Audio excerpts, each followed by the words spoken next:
Okay, so 1, 2, 3, 4, 5, 6, 7, 8, 9. Okay, that shit was crazy. That book was out of control. I can see why my friend gave it to me, because I do like crazy and off the wall shit. It's just so odd.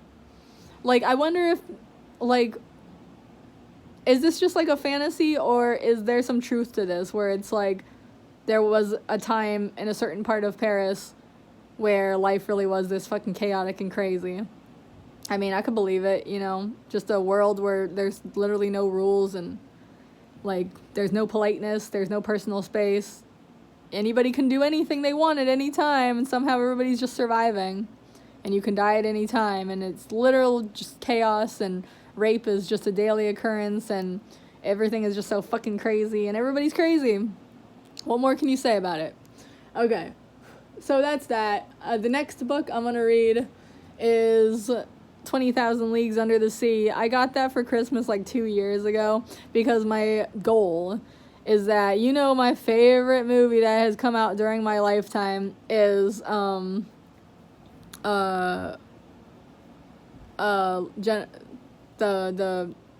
League of Extraordinary Gentlemen. The League of Extraordinary Gentlemen. And I don't want to read the graphic novel yet. I still think one day I'll give it a chance. I still think I won't like the graphic novel, because, like I said, it's like the reason why I like the movie is because the movie is so silly and crazy, and I love that about it. And a graphic novel which is actually taking itself serious and actually like good, I don't know if I'll like it, I don't want it to be tainted for me. And what if everybody's drawn, like, what if they're drawn ugly and I don't like the way they're drawn? What if I don't like the art style? I don't know. But whatever, I'll give it a chance one day.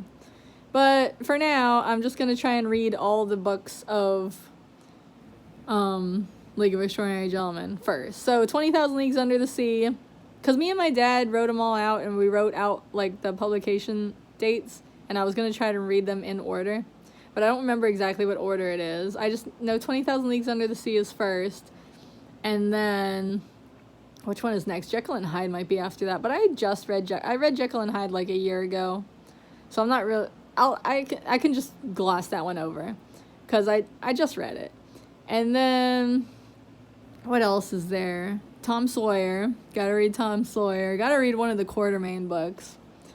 I'll read the first Quatermain book. I have no fucking idea who Quatermain is or anything about his fucking ass. But I'll find out, I'll read some Adventures in Africa or some shit, whatever the fuck it's all about.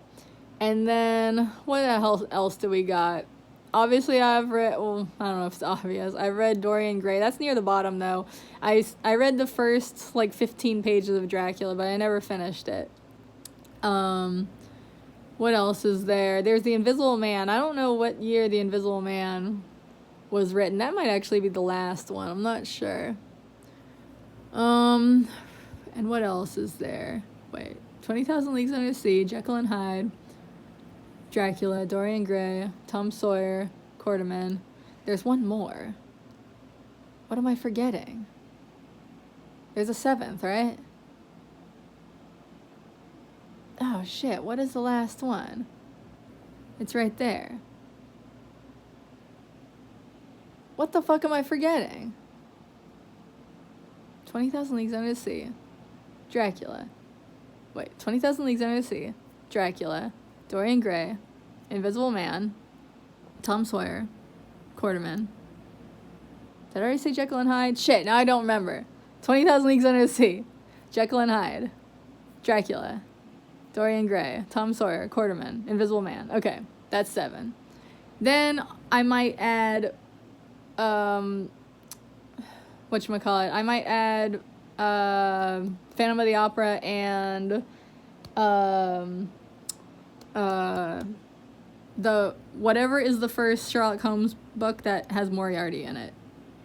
So that's 9 books. That's a tall task. But, if I'm going to attempt to be a miniature booktuber, we'll see. We'll see how far I get with this shit. Anyway. Okay. I want to talk about that movie Trap.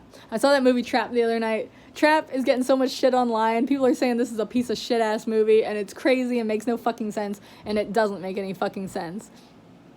But it is a good comedy. I thought that movie was freaking hilarious, man. Like, it's just so bizarre.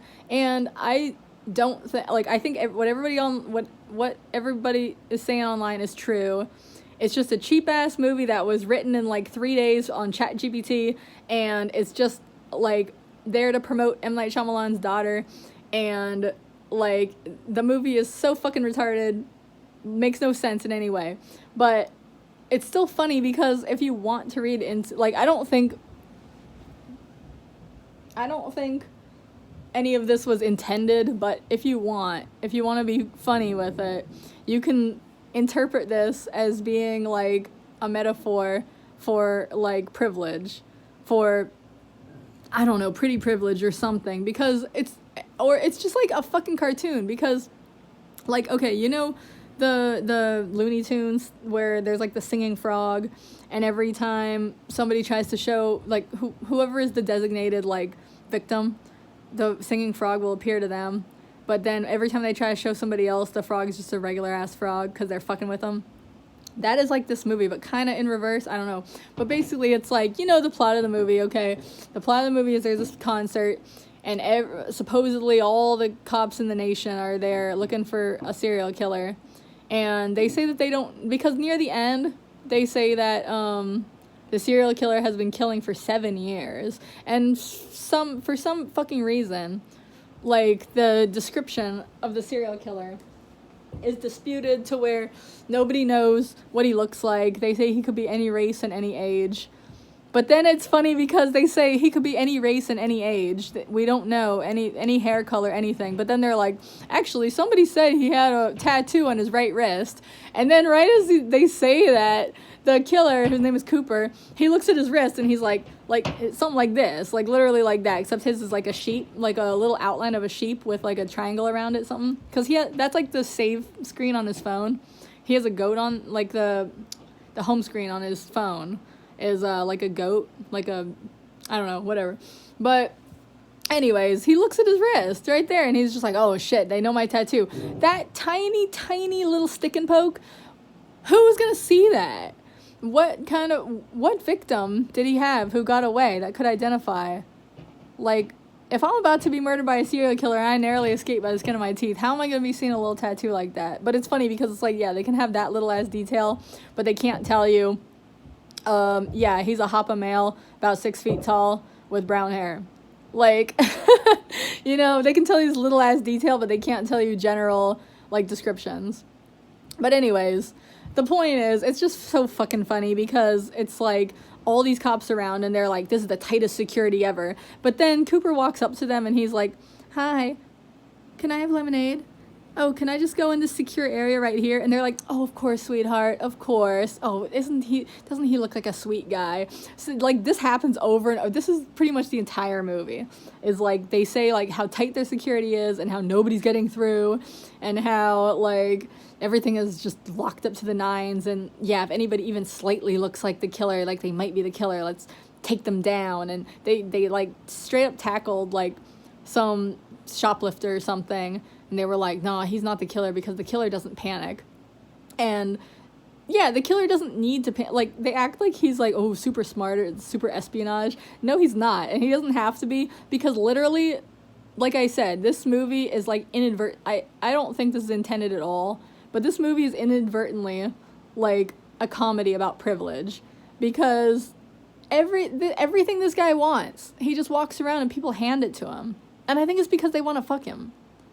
Like, I mean, there's one part where, like, one of the performers at the concert, like, outwardly, like, flirts with him. Like, it's obvious. He's like, mm-hmm. But then also, like, Jamie, the guy who works the shirt stand, I don't believe that. He's like, dude, you're the coolest guy ever. I'll give you anything you want. Like, just because you told your daughter to wait and have patience. Like, oh, that's so wonderful. I never see that anymore. Like, everybody's just so greedy, and you are the only one who has morals, so I'll give you anything you want. Like, you can come to my house, you can drive my car, you can pick up my check for me, you can come with me back into the back area of my job, with no security or anything, like, you know, oh, because you're so, like, it's so funny. It reminds me of the damn, everybody just instantly likes this guy, and it's so fucking hilarious. Like, I wish that they showed him putting on, like, pheromone cologne or something, to where it's, like, he's literally, like, brainwashing everybody, like, or, like, you know, chemically hypnotizing them to like him and think that he's cool and sweet, you know? Because it's so ridiculous what they let this motherfucker get away with. Like, like, yeah, like, he'll literally be walking through, like, a group of cops. And then, I mean, you don't have to listen to my thing. There's already, like, literally, like, 40,000 other reviews that are saying this shit already. But he'll be walking through, like, a group of cops, and they'll be like, when we get this bastard, we're gonna string him up by his toes. We're not gonna let anybody that even, like, slightly 1% might be the killer. Like, we'll snatch him up and throw away the key. And then it's like, Cooper's like, excuse me. And they're like, oh, pardon, sir. Oh, doesn't he look like a nice guy? He just seems really cool for some reason. I don't know why. I just feel really comfortable around him. Well, anyways, okay, so when we get this killer, like, bull, you know, it's like that. It's just so fucking stupid. But I was laughing. I was fucking laughing. Man, when I saw that, let me tell you, this is the best comedy I saw all year. I love this. If I had more money, if I wasn't so broke right now, I would go see it a second time. I would bring a date. I would see this movie a second time in the theater, because it's so fucking funny. Oh my god, when I tell you I was rolling watching this shit. Like, I already listened to spoilers before I went to go see it, but the spoilers didn't prepare me for how fucking funny this movie is.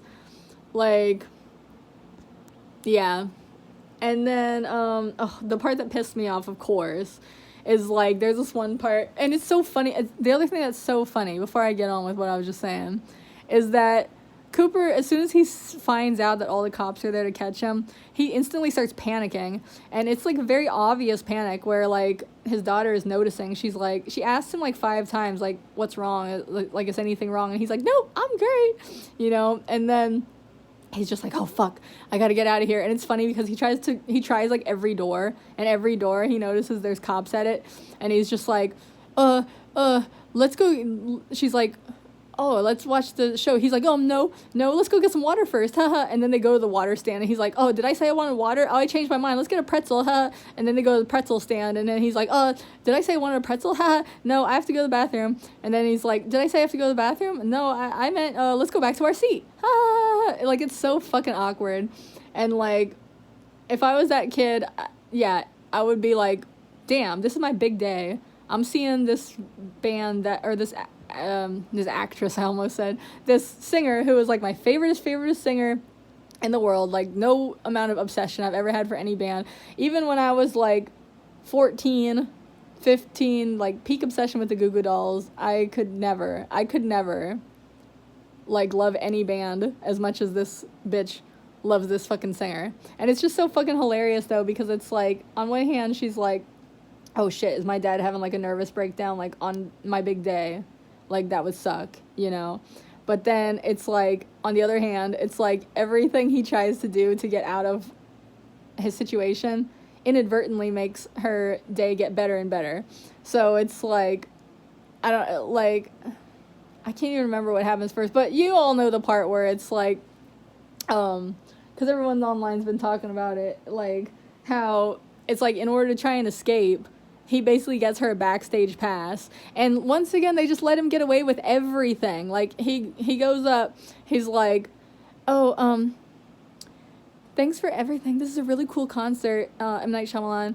Like, oh, you know, my daughter, she had leukemia, like, a week ago, but now she's cured. So, yeah, don't worry about it. I don't even know why I told you that, but, like, and he's like, oh, okay, come backstage, you know? Like, this shit is fucking ridiculous. Like, I don't know what kind of world they're living in where, like, you can literally just ask for some ridiculous shit and get whatever you want.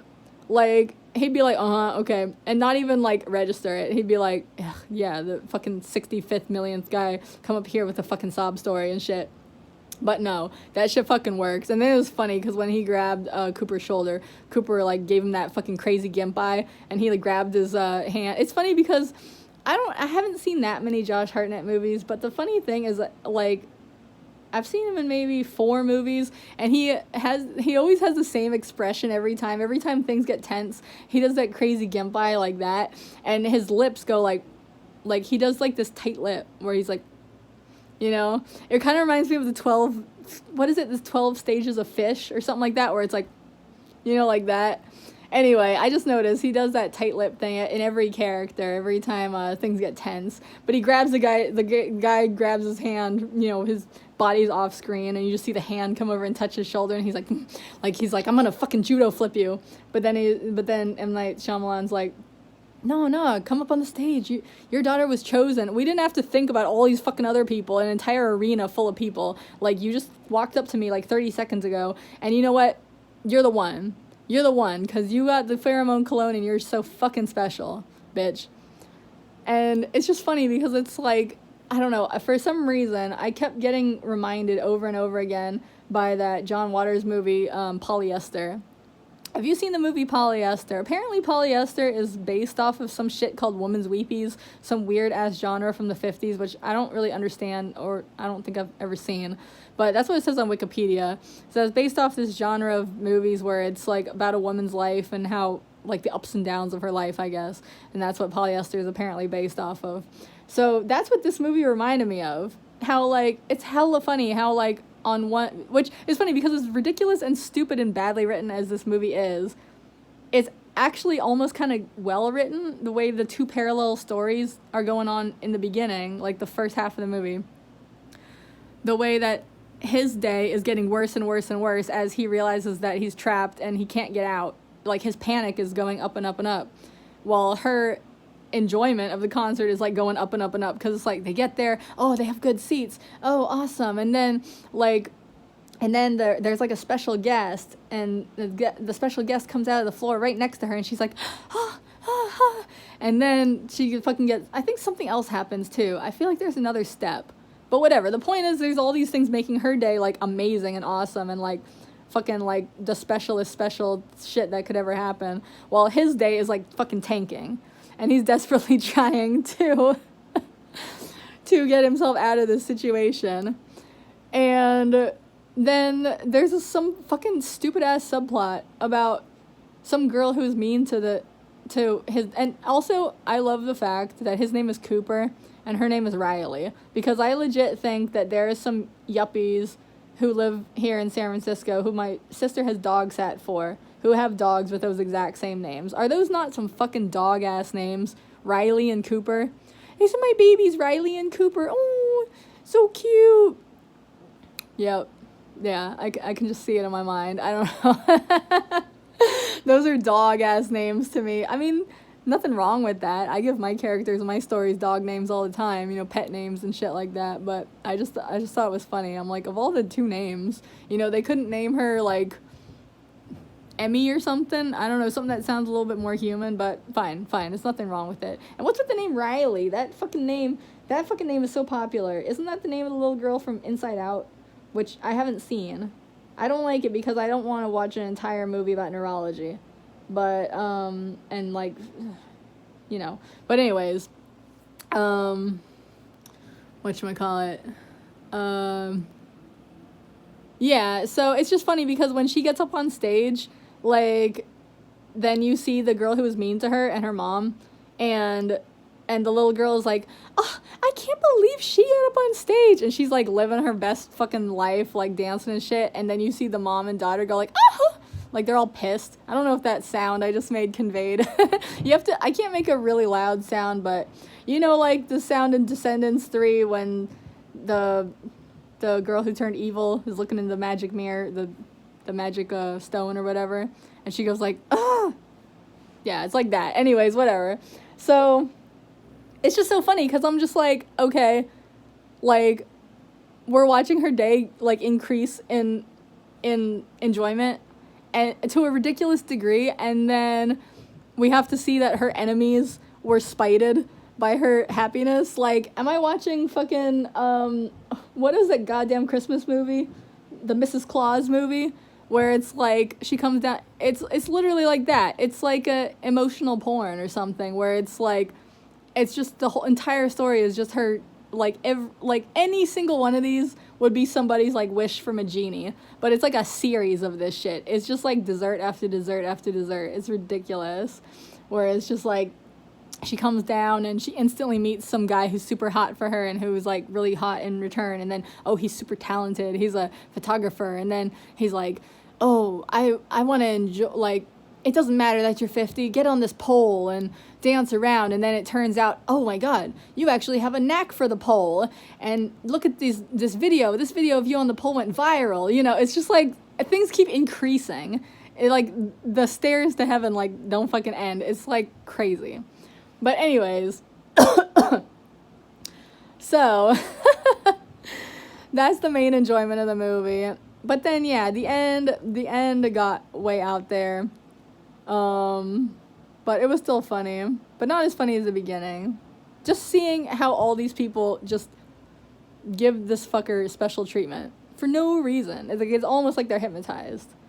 Like, it's so funny. And then, yeah, I saw something online, I don't remember, somebody saying, like, oh, what if at the end he turned out to actually be a creature? I think that would actually be a good twist ending, because like, M. Night Shyamalan, you know, he doesn't do twists anymore. Cabin in the Woods didn't have a twist. Airbender, whatever, didn't have a twist. That's an adaptation. Fucking, I think the last movie to have a twist was Old, right? And that's only a couple of years old. But I don't think he really does twists anymore, which I don't blame him, because he's like, why the fuck should I have to do twists every fucking time? Like, can't I just make a movie, you guys? So I totally understand that. Like, you don't have to make a twist. It's cool. But not if you keep cranking out comedies like this. This shit was funny as hell. But anyway, somebody was saying, what if the twist at the end was that Cooper is actually like a creature, like some type of supernatural creature? And I'm like, you know what? That would have actually been a good twist if at the end, because I can't remember what fucking video it was, but they were like, oh, what if, because at the end he has his shirt off. Oh shit, I have to talk about this, because this irks me. This is a non-specific to this movie irking. Oh shit, it's already 20 minutes.